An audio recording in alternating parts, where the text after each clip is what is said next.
जय श्री राधे। आप सभी को देवउठनी एकादशी और तुलसी विवाह की बहुत बहुत शुभकामनाएं।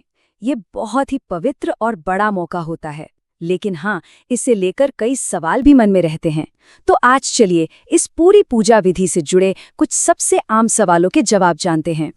सबसे पहला और सबसे आम सवाल जो मन में आता है वो है सही दिन को लेकर कि भाई तुलसी विवाह आखिर किस दिन करना सबसे शुभ है।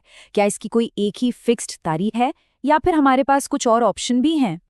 इसके बाद एक और बड़ी दुविधा होती है भगवान शालीग्राम जी को लेकर। अक्सर कई घरों में वो विराजमान नहीं होते, तो क्या उनके बिना तुलसी विवाह हो सकता है? और अगर हाँ, तो फिर उनकी जगह किसका पूजन किया जाए?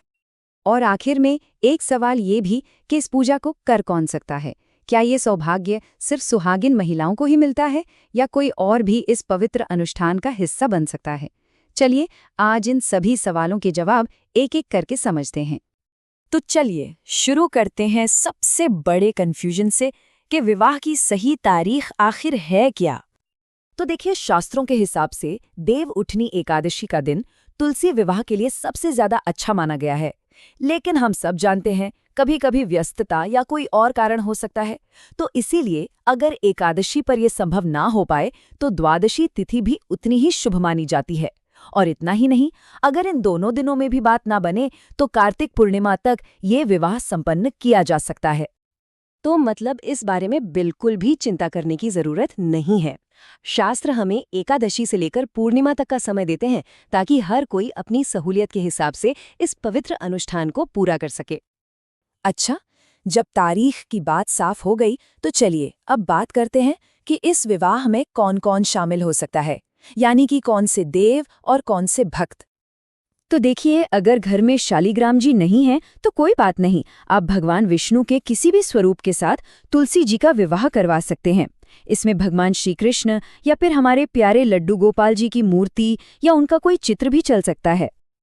लेकिन हाँ, यहाँ एक बहुत जरूरी नियम है जिसका ध्यान रखना है।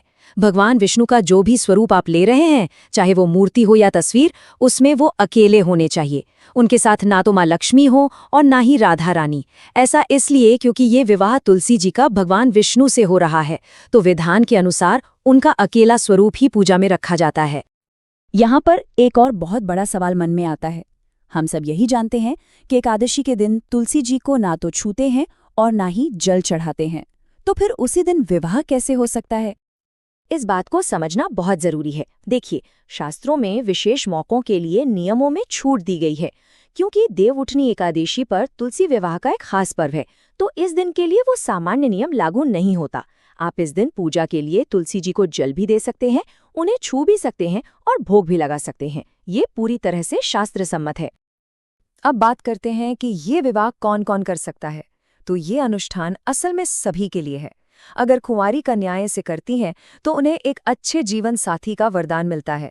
सुहागिन महिलाओं को अखंड सौभाग्य का आशीर्वाद प्राप्त होता है।